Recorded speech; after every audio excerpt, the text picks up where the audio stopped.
లాల్కోట్ ఢిల్లీలోని మొదటి ఎర్రకోట. లాల్కోట్ అనేది ఎర్రకోట అని పిలువబడే ఢిల్లీలోని మొఘల్ కోటను సూచిస్తుంది. దీనిని 17వ శతాబ్దంలో షాజహాన్ నిర్మించారు. ఈ కోట యునెస్కో ప్రపంచ వారసత్వ ప్రదేశం. ఇది భారతదేశంలోని అతి ముఖ్యమైన చారిత్రక మరియు పర్యాటక ప్రదేశాలలో ఒకటిగా ఉంది.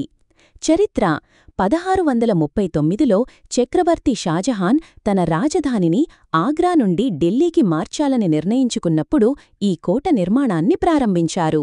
తాజ్మహల్ రూపకల్పన చేసిన ఉస్తాద్ అహ్మద్ లాహోరీ ఈ కోట రూపకల్పన చేశారని భావిస్తున్నారు. ముఖ్యాంశాలు: ఎర్రకోటను 17వ శతాబ్దంలో షాజహాన్ నిర్మించారు.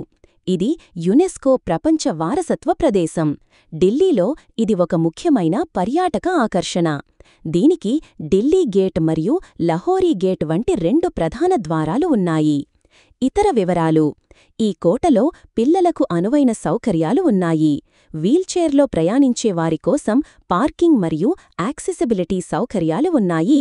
కోటలో ఆన్-సైట్ సర్వీసులు అందుబాటులో ఉన్నాయి.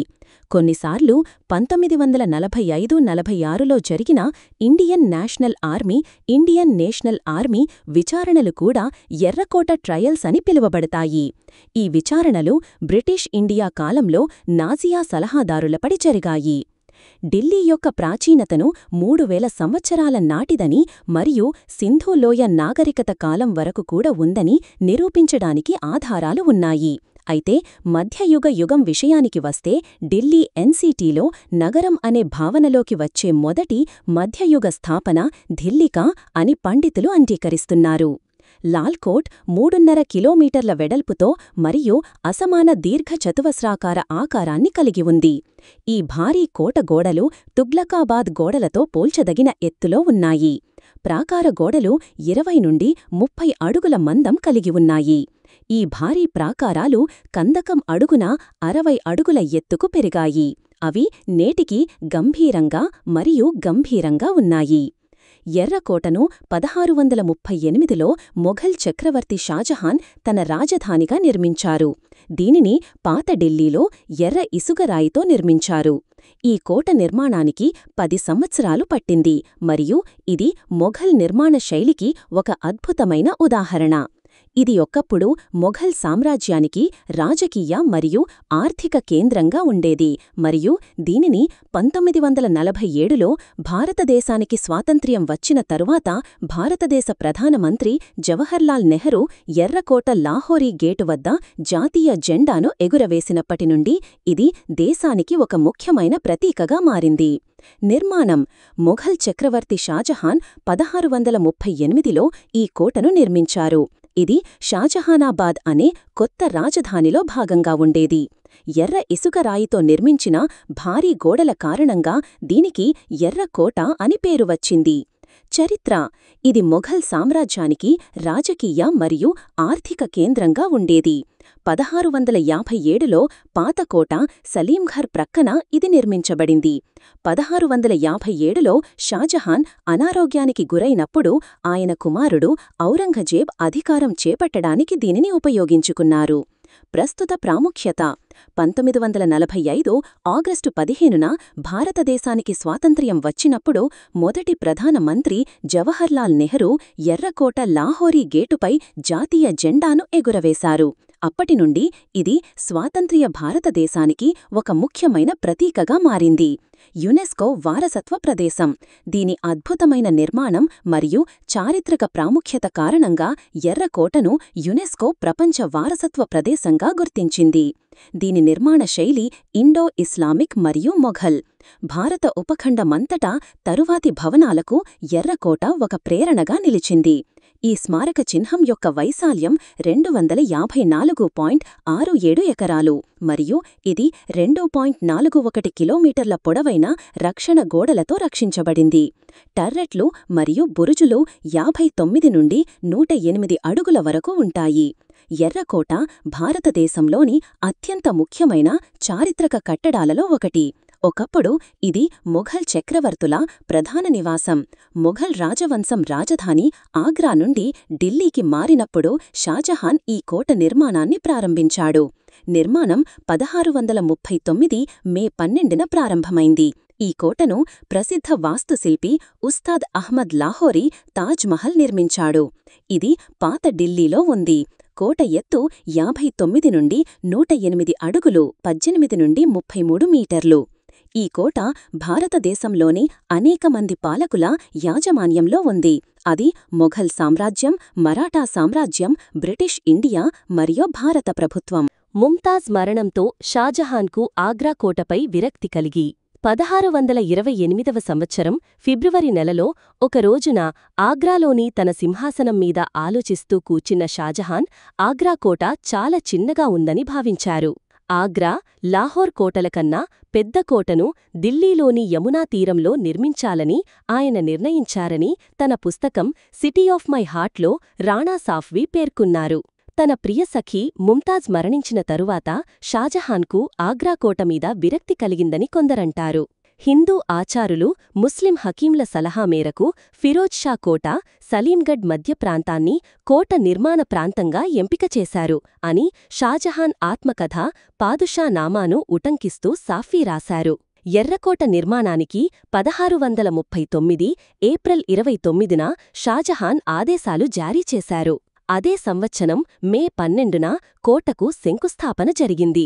ఆ ప్రాంతంలో షాజహానాబాద్ అనే పట్టణం నిర్మించాలని చక్రవర్తి నుంచి ఆదేశాలు వచ్చాయి. షాజహానాబాద్లో మసీదులు, ఇళ్ళు, పార్కులు నిర్మించుకునేందుకు తన భార్యలు, పిల్లలను షాజహాన్ ప్రోత్సహించారు. చక్రవర్తి కుమార్తెలలో ఒకరైన జహనారా చాందినీ చౌక్ అనే మార్కెట్ను నిర్మించారు. ప్రస్తుతం ఢిల్లీలోని టౌన్హాల్ ప్రాంతంలో బేగం సరాయ్ స్ట్రీట్ను సందర్శకుల కోసం ఏర్పాటు చేశారు. ప్రస్తుతం నిగంబోధ్ ఘాట్లో శ్మశాన వాటికగా ఉన్న ప్రాంతంలో షాజహాన్ కుమారుడు దారాసికో తన ఇల్లు నిర్మించుకున్నారు.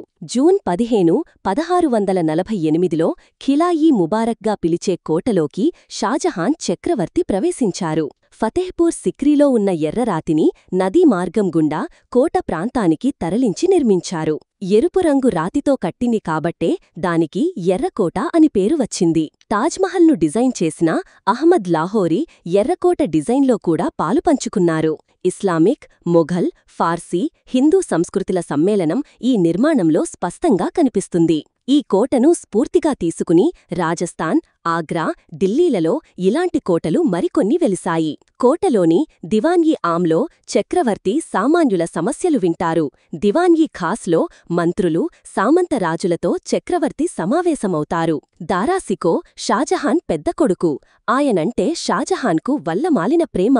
అందుకే తన మిగిలిన కొడుకులను వివిధ ప్రాంతాలకు రాజప్రముఖులుగా పంపిన షాజహాన్ దారాసికోకు మాత్రం ఏటా 2 కోట్ల రూపాయలు చెల్లిస్తూ తన వద్దే ఉంచుకున్నాడు. రాజకీయ కుట్రలకు కేంద్రం. ఆదర్శ రాజ్యం నిర్మించాలన్న తపన దారాసికోలో ఉండేది. అందుకోసం ఆయన వివిధ మతాల గ్రంథాలను తర్జుమా చేస్తూ కాలం గడిపారు. ఇదే సమయంలో ఔరంగజేబ్ సామ్రాజ్యానికి అధిపతి అయ్యేందుకు ప్రయత్నాలు చేయడం మొదలుపెట్టారు. 1657లో షాజహాన్ జబ్బుపడ్డారు. ఆ సమయంలో ఆయన స్థానంలో పాలన నిర్వహించగలిగేవారు ఎవరూ లేరు అని బర్క్లీ యూనివర్సిటీలో చరిత్ర ప్రొఫెసర్గా పనిచేస్తున్న మునిస్ ఫారూకీ అన్నారు. దీన్ని అవకాశంగా తీసుకున్న ఔరంగజేబ్ తన అన్నమీద కుట్రలు మొదలుపెట్టాడు. సైన్యాన్ని నడిపించే విషయంలో దారాసికోకు సరైన అవగాహన లేదని ఔరంగజేబ్ నమ్మేవారు. పైగా నిత్యం మత కార్యక్రమాల్లో నిమగ్నమయ్యుండే దారాసికోకు అధికారం చేపట్టే అర్హత లేదని కూడా ఔరంగజేబ్ భావించేవారు. అన్నదమ్ముల మధ్య విభేదాలు చివరకు యుద్ధం వరకు తీసుకెళ్లాయి. 1659లో ఆగ్రా సమీపంలోని సమూఘత్ ప్రాంతంలో దారాసికో, ఔరంగజేబ్లు తలపడ్డారు. ఔరంగజేబ్ ఊహించినట్లుగానే దారాసికో ఆ యుద్ధంలో ఓడిపోయారు. రక్షణగా ఉంటానని మాటిచ్చిన దారాసికో కమాండర్ ఆయన్ను ఔరంగజేబ్కు అప్పగించాడు. 1659 సెప్టెంబర్ 8న ఎర్రకోటకు వెళ్లే దారిలో దారాసికోను చూసేందుకు భారీ ఎత్తున ప్రజలు గుమిగూడారు. మొఘల్ సైన్యాలు ఆయన్ను చుట్టుముట్టి ఉన్నాయి. అది ఔరంగజేబ్ విజయోత్సవ ర్యాలీ అనడం కన్నా దారాసికో పరాభవ ర్యాలీ అనవచ్చని చరిత్రకారులు అభిప్రాయపడ్డారు. దారాసికో ఆయన కొడుకు మండాలను ఏనుగుమీద కూర్చోబెట్టారు. ఆయన చక్రవర్తిలాగా లేరు. ఒంటిమీద ఎలాంటి నగలు లేవు. రాచ తలపాగా కాని కశ్మీరీ షాల్వ కాని కనిపించలేదు. కట్టిపట్టుకున్న సైనికుడొకరు ఆయన ముందు నడుస్తున్నారు. తప్పించుకోవడానికి ప్రయత్నిస్తే దారాసికో తల తెగనరకాలని ఆ సైనికుడికి స్పష్టమైన ఆదేశాలున్నాయి అని ఇటలీ యాత్రికుడు నికోలో మాకియావెల్లి పేర్కొన్నారు. దారాసికోను ఔరంగజేబు ముందు ప్రవేశపెట్టారు. ఐకోర్టు లేకుండానే మరణశిక్ష విధించారు. మరుసటి రోజు దారాసికో తలను నరికి ఔరంగజేబ్కు చూపించారు. హుమయూన్ చక్రవర్తి సమాధి సమీపంలో దారాసికోను ఖననం చేశారు. ఇందుకోసం ఎలాంటి మతపరమైన సంప్రదాయాలను పాటించలేదు. కొన్నాళ్లకు ఔరంగజేబ్ తన కూతురు జబ్దత్తున్ నిసానిని దారాసికో కొడుకు సిఫిర్కు ఇచ్చి వివాహం చేశారు. దారాషికో పుస్తకప్రియుడు. తన కోసం ఢిల్లీలో ప్రత్యేకంగా ఒక లైబ్రరీయే నిర్మించుకున్నారు. ప్రస్తుతం ఇది ఢిల్లీలో కశ్మీరీ గేట్ ప్రాంతంలో ఉంది. అధికారానికి కేంద్రం ఎర్రకోటలో రాజుల వైభవం గురించి చరిత్రకారుడు డేబాశీష్ దాస్ తన పుస్తకంలో పేర్కొన్నారు. షాజహాన్ ఉదయం 4 గంటలకే నిద్రలేచేవారు. తన యోగక్షేమాలను ప్రజలకు తెలిపేందుకు ఆయన ఉదయమే జరోఖా-ఈ-దర్శన్ పేరుతో ఓ కార్యక్రమాన్ని నిర్వహించేవారు. దర్సానీ సంప్రదాయాన్ని పాటించే కొందరు చక్రవర్తిని చూడనిదే ఏ పని ప్రారంభించరు. ఇది ఒక రకమైన హిందూ సంప్రదాయం అని రాశారు. ఔరంగజేబ్ మరణంతో మొగలుల పతనం, అలాగే ఎర్రకోట వైభవ పతనం కూడా ప్రారంభమైంది. 1739లో నాదిర్షా ఢిల్లీ మీద దాడిచేసి ఎర్రకోటలో ఉన్న మయూరాసనం, నెమలి సింహాసనం, కోహినూర్ వజ్రాలను పట్టుకుపోయారు. రోహిల్లాలు, మరాఠాలు, సిక్కులు, అఫ్ఘాన్లు, బ్రిటిషర్లు ఢిల్లీని దోచుకున్నారు.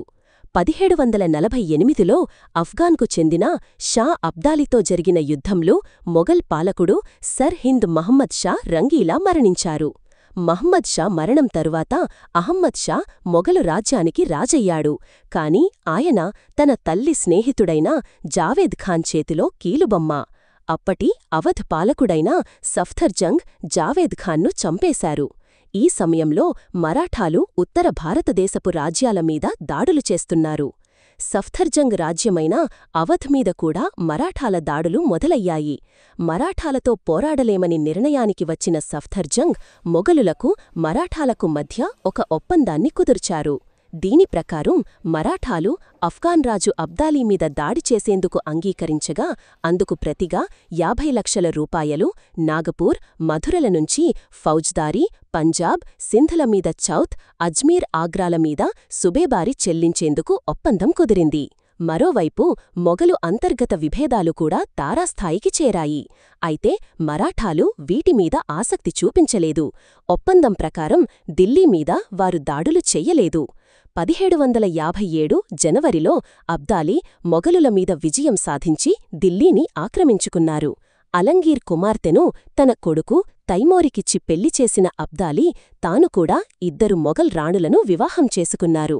కోట్ల రూపాయల విలువ చేసే సంపదలు, పెళ్లి చేసుకున్న మహిళలు, వారి సేవకులను తీసుకుని ఆఫ్ఘనిస్తాన్ బయలుదేరిన అబ్దాలీ అలంగీర్ 2వ కొడుకును మొఘల్ సింహాసనం మీద కూర్చోబెట్టి వెళ్లారు. అయితే తన తండ్రి హత్య తరువాత తానే మొఘల్ చక్రవర్తినని అలంగీర్ పెట్టకొడుకు 2వ షా ఆలం ప్రకటించుకున్నారు. మరోవైపు మొఘలు, అఫ్ఘాన్ల మధ్య యుద్ధాలను మరాఠాలు తమకు అనుకూలంగా మలుచుకున్నారు. 1788 నుంచి 1803 వరకు ఢిల్లీకి తామే అసలైన పాలకులని వారు ప్రకటించుకున్నారు. కొంతకాలానికి బ్రిటిష్ సైన్యాలు లార్డ్ లేక్ ఆధ్వర్యంలో ఢిల్లీని తమ కాలనీగా మార్చుకున్నాయి. అప్పటికే షా ఆలం మరాఠాల గుప్పిట్లో ఉండేవారు. తరువాత ఆయన బ్రిటిష్ పాలనను అంగీకరించడంతో ఢిల్లీ మీద పెత్తనం ఈస్టిండియా కంపెనీ చేతికి వచ్చింది. బ్రిటిష్ వారు నియమించిన ఖిల్లేదార్ ఆధ్వర్యంలోనే ముఖ్యమైన నిర్ణయాలు జరుగుతుండేవి. 1813 సంవత్సరం నాటికి ఖిల్లేదార్ జీతం సంవత్సరానికి 12 లక్షలు ఉండేది. ఎర్రకోటతో పాటు ఢిల్లీలోని పలు ప్రాంతాలు ఖిల్లేదార్ ఆధ్వర్యంలో ఉండేవి. ఆ సమయంలో ఢిల్లీ ఒకంత ప్రశాంతంగా ఉండేది. అయితే 1857లో ఢిల్లీ మీద మరో దాడి జరిగింది. చివరి మొఘల్ పాలకుడు 1837లో 2వ బహదూర్ షా మొఘలు సామ్రాజ్య పాలకుడయ్యారు. తన పూర్వీకులలాగానే ఆయన జరోఖా దర్శన్ నిర్వహించేవారు. దేశంలోని ముస్లింలు, హిందువులు ఆయన్ను గౌరవించేవారు. అయితే ఆయన తన తుది వరకు బ్రిటిష్వారు నియమించిన ఖిల్లేదార్ ఇచ్చే పెన్షన్ మీద ఆధారపడటం కన్నా మరేమీ చెయ్యలేకపోయారు. 1850 ఏప్రిల్లో బ్రిటిష్ సైన్యంలో పనిచేస్తున్న సైనికుడు మంగల్ పాండే బ్రిటిష్ వారిపై బెంగాల్లోని బారక్పూర్ ప్రాంతంలో తిరుగుబాటు చేశారు. దీని ప్రభావం మేరట్ మీదుగా ఢిల్లీ వరకు చేరింది. సిపాయిల తిరుగుబాటు ఎర్రకోట వరకు పాకి కొందరు బ్రిటిష్ సైనికాధికారులు, వారి కుటుంబీకుల హత్యకు దారితీసింది. మే నెలలో జరిగిన ఘర్షణల సందర్భంగా బ్రిటిష్ వారికి వ్యతిరేకంగా జరుగుతున్న ఈ పోరాటానికి బహదూర్ షా మద్దతు పలికారు. అయితే దీనికి నాయకత్వం వహించడానికి మాత్రం ఆయన అంగీకరించలేదు. ఆ తరువాత ఝాన్సీ, అవధ్, కాన్పూర్, బీహార్, బెంగాల్ ప్రాంతాలలో కూడా తిరుగుబాట్లు జరిగాయి. కాని సరియైన సమన్వయం, నాయకత్వం లేకపోవడంతో ఈ తిరుగుబాటు విఫలమయ్యింది. 4 నెలల తరువాత బ్రిటీషర్లు ఎర్రకోట మీద తిరిగి పట్టు సాధించగలిగారు.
क्या आपको डीमैट अकाउंट खोलना टाइम कंज्यूमिंग लगता है?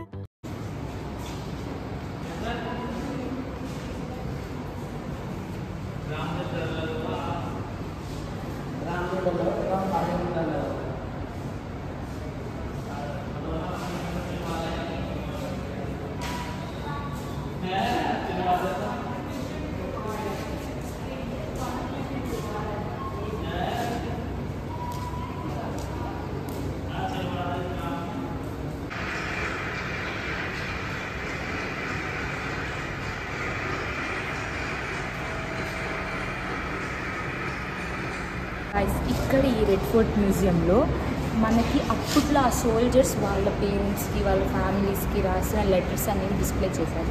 ఇలా మీకు ఇక్కడ ఒక బోర్డ్ అనేది ఉంటుంది. మీకు హిందీలో కావాలంటే హిందీ, ఇంగ్లీష్లో కావాలంటే ఇంగ్లీష్. సో ఇంగ్లీష్లో నేను లెటర్స్లో ఏదైనా ఒక లెటర్ టచ్ చేస్తున్నాను. ఇక్కడ ఒక సోల్జర్ వాళ్ళ ఇంటికి రాసిన లెటర్ ఉంది, వాళ్ళ అన్నయ్య డియర్ బ్రదర్ అని. ఇలా మీకు ఇలా ఒక్కొక్కరు రాసిన లెటర్, ఇది ఒకరు రాసిన లెటర్, ఇది ఒకరు రాసిన లెటర్, ఇది ఒకరు రాసిన లెటర్. వాళ్ళ కష్టాలు, వాళ్ళ బాధ అన్నీ ఇందులో ఉన్నాయి. ఇది వాళ్ళ తల్లికి రాసిన లెటర్, శాంతా సింగ్ అని ఆయన. ఇది ఒకరు రాసిన లెటర్.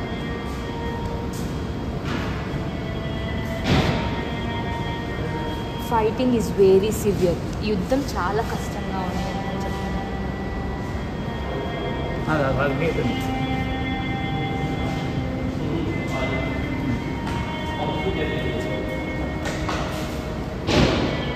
ఇది విత్ డేట్ 1915 5th April రాసిన లెటర్. ఇది April 1st రాసిన letter. The rest are killed. అదంత బాధకరంగా ఉంది చూడండి.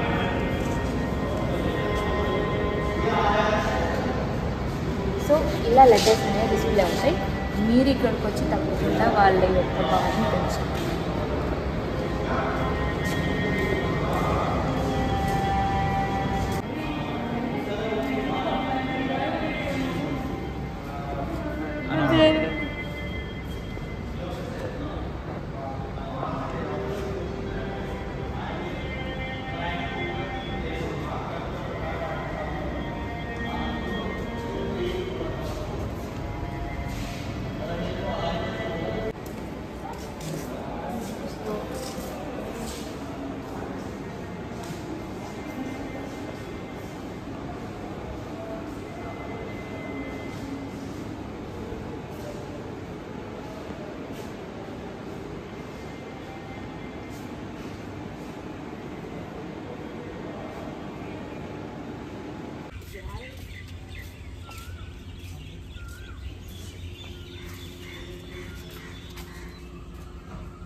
నువ్వు ఎక్కడికి వచ్చావు తెలుసా?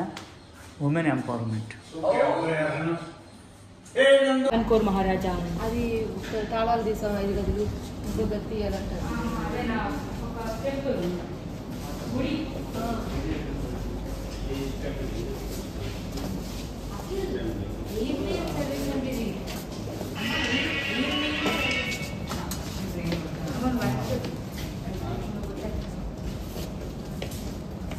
వాట్సాప్లో వాళ్ళు ఇట్లా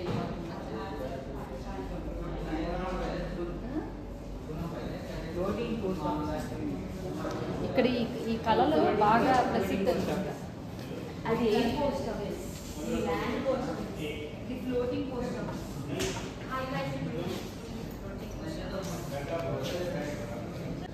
తీసుకో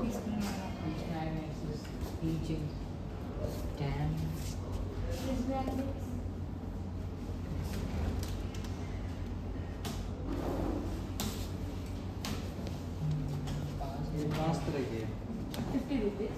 ये 50 रुपीज़ वाली है ये 3 तरह ये 25 का 15. 25 This 25.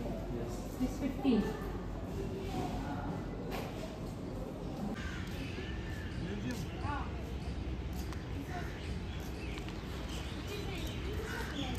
हे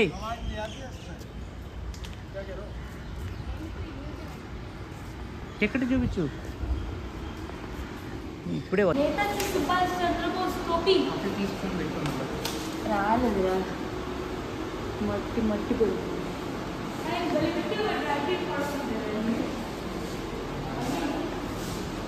अच्छा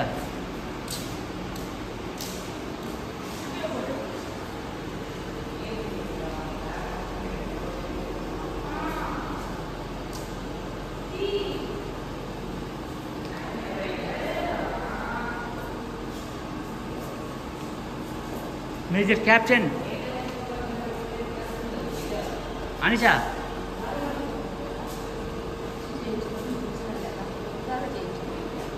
ఆయన కూర్చున్న చైర్ అది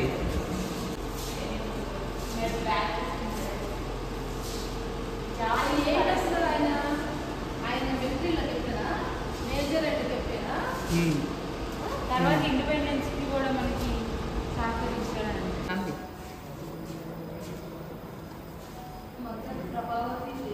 కృష్ణ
अरे इब्बा మీరు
రాడిషా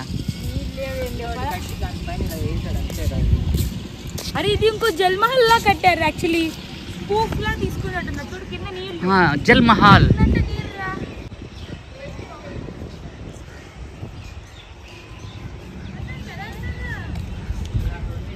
అది అక్కడికి లోపల స్టెప్స్ ఉన్నాయిగా పోదాం అటు నుంచి పోదాం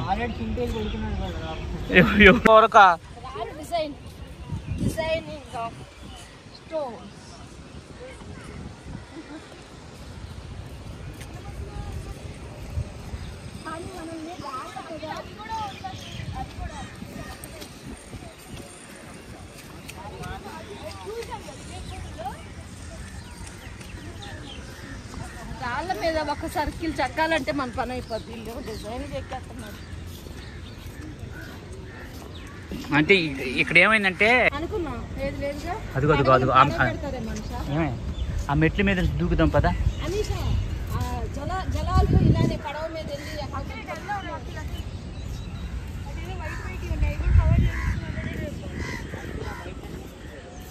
అవన్నీ ఏమి లేవు ఇటు కాదా ఇటు ఇటు వాళ్ళు మహల్ కట్టుకుంటే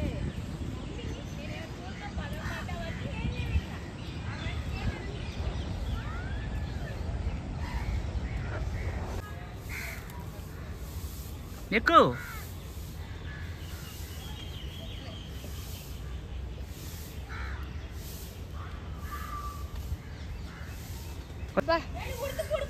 ఇక అనీషా చూడు అనీషా అనీషా అబ్బా ఈ పువ్వు ఇచ్చేది అందరు కోటలు కడుతుంటే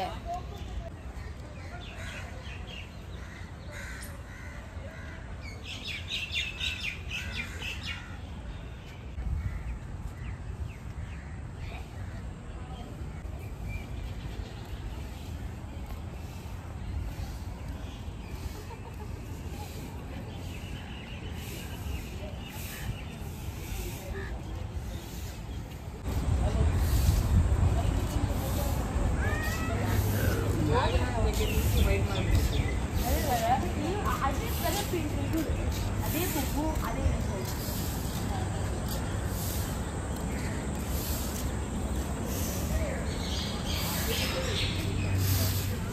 పక్కరండి వాళ్ళు ఊడుస్తున్నారు.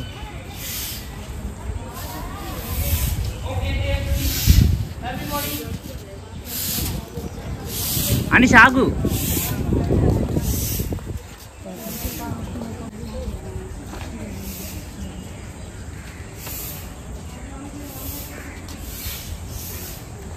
Come close.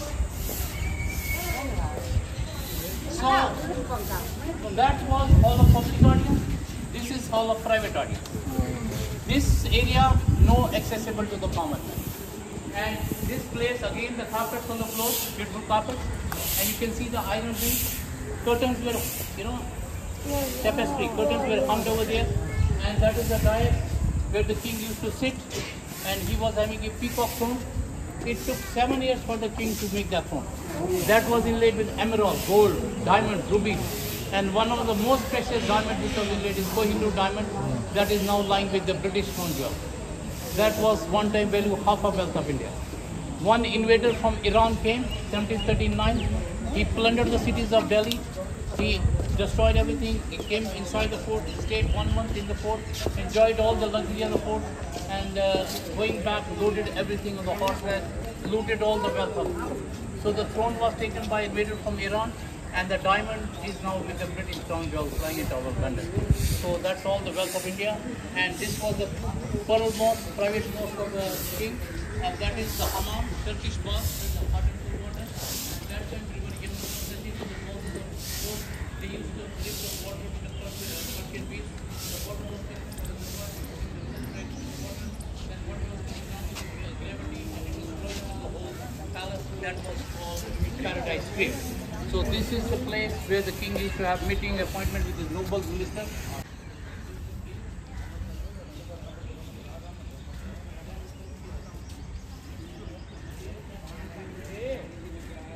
షాజహాన్ కట్టించాడు ఇది కాదు.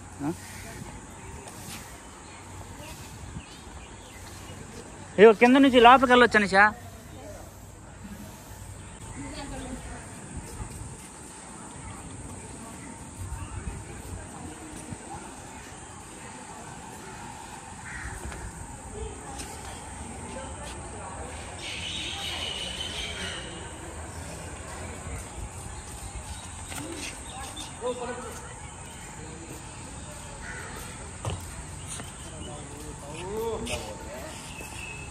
ఇక్కడ నీళ్లు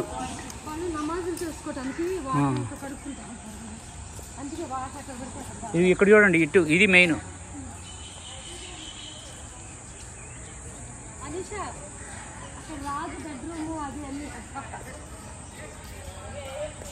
ఇవి రాణి బెడ్రూమ్ ఏమో కదా.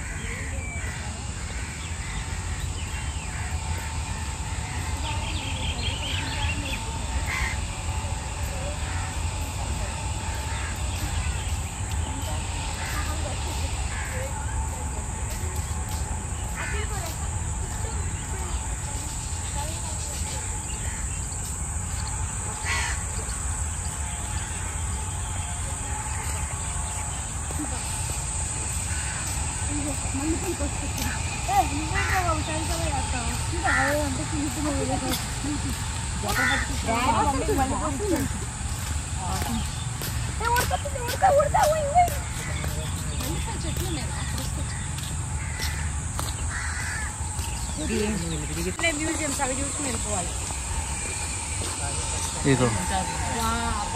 రాయల్ అపార్ట్మెంట్ ముంతాజ్ అని 16 రా.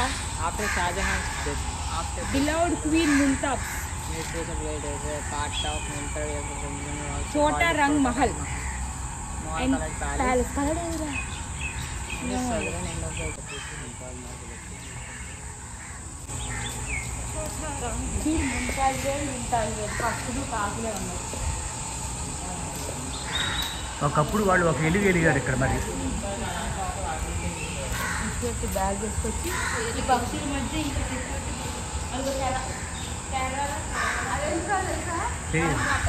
కనపడదు.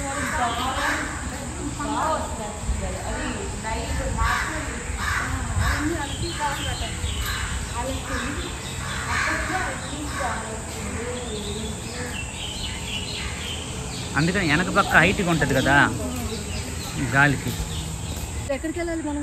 అవుటా అవుట్ సైడ్ లేదు. ఆ ఫస్ట్ లైన్ లో మ్యూజియం చూడలేదు కదా, అది షో 360 డిగ్రీ షో. నేను పక్కన దొరికాం. రండి రండి.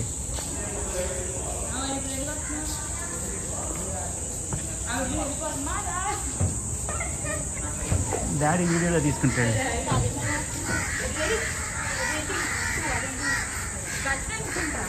అంతా కానీ లైటింగ్ మాత్రం భలే పెట్టారు నైట్ టైం.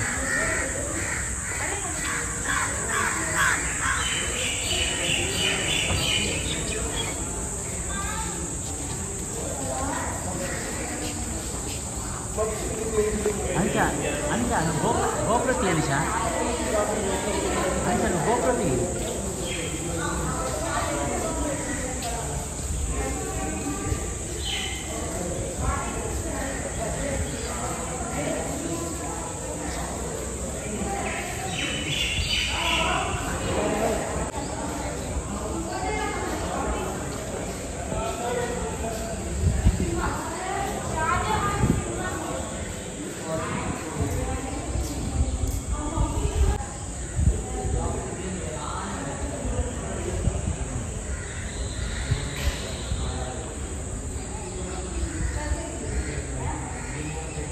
షాజహాన్ సింహాసనం.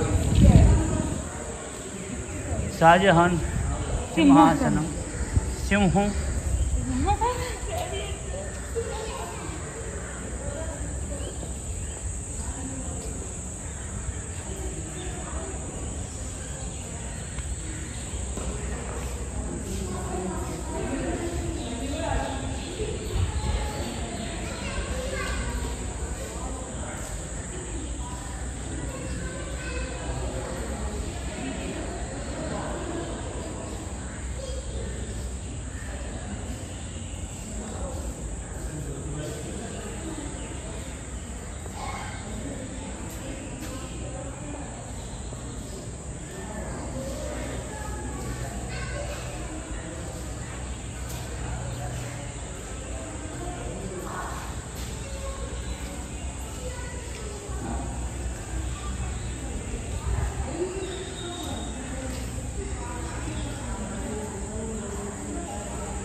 360.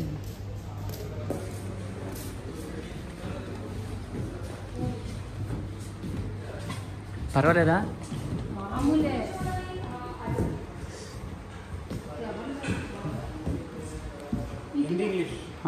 ఇంగ్లీష్ బట్టి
రెడ్ ఫోర్ట్లో ఉన్న షాపింగ్ స్ట్రీట్ చూద్దాం. ఒకప్పుడు ఆ కాలంలో రెడ్ ఫోర్ట్లో ఇక్కడ వీళ్ళ ప్రజలు అమ్ముకునేవాళ్ళు.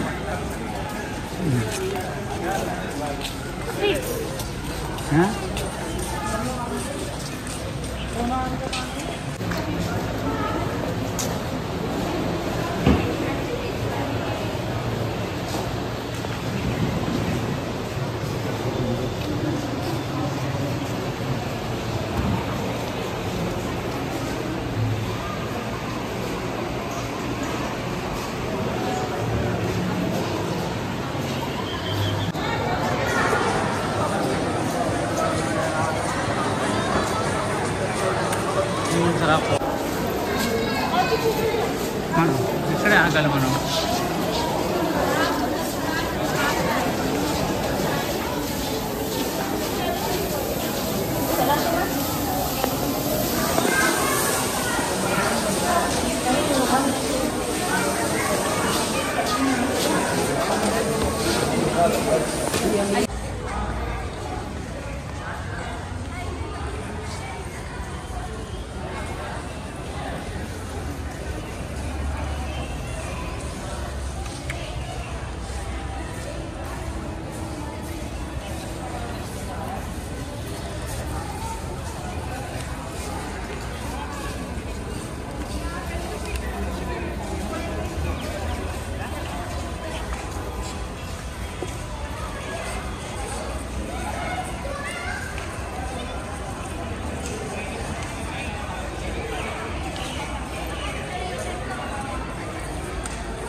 అక్కడ వాడు ఫోటోగ్రాఫర్ తీసి సాఫ్ కాపీ 20 రూపాయలు అంట.